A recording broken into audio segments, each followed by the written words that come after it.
আজ থেকে 10,000 বছর আগে পৃথিবীতে নীল চোখের কোনো অস্তিত্বই ছিল না। অবিশ্বাস্য মনে হলেও এটিই চিরন্তন সত্য।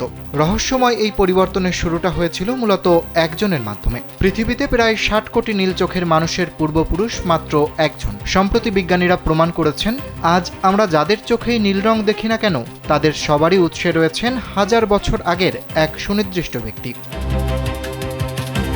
ইতিহাসের পাতা উল্টালে দেখা যায়, শুরুতে পৃথিবীতে সব মানুষের চোখের রঙই ছিল শুধুই বাদামি। তবে প্রায় 10,000 বছর আগে একজন মানুষের শরীরে হঠাৎ এক অদ্ভুত জিনগত পরিবর্তন বা মিউটেশন ঘটে। আর এই পরিবর্তনটি মূলত একটি জেনেটিক সুইচের মতো কাজ করেছিল, যা চোখের আইরিশে মেলানিন নামক রজ্জক পদার্থের উৎপাদনকে সীমিত করে দেয়। কেন ঘটেছিল এই পরিবর্তন? মেলানিন কমে যাওয়ার সরাসরি অর্থ হলো চোখের বাদামি রং তৈরির ক্ষমতা হ্রাস পাওয়া।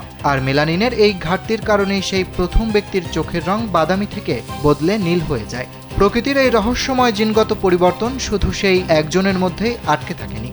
প্রজন্ম থেকে প্রজন্মে, এক পরিবার থেকে অন্য পরিবারে, দেশ থেকে অন্য দেশে এবং মহাদেশ থেকে মহাদেশে শতাব্দীর পর শতাব্দী ধরে এটি ছড়িয়ে পড়তে থাকে। হাজার বছর ধরে বিস্তৃত হওয়া এই একটিমাত্র জিনের কারসাজিতে আজ বিশ্বের মোট জনসংখ্যার প্রায় 8 থেকে 10% মানুষের চোখ নীল রঙের হয়ে উঠেছে।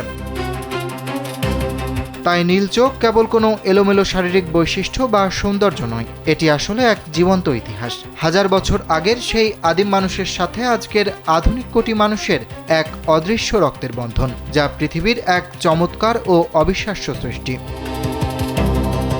অরিত্র বাসু, কালবেলা।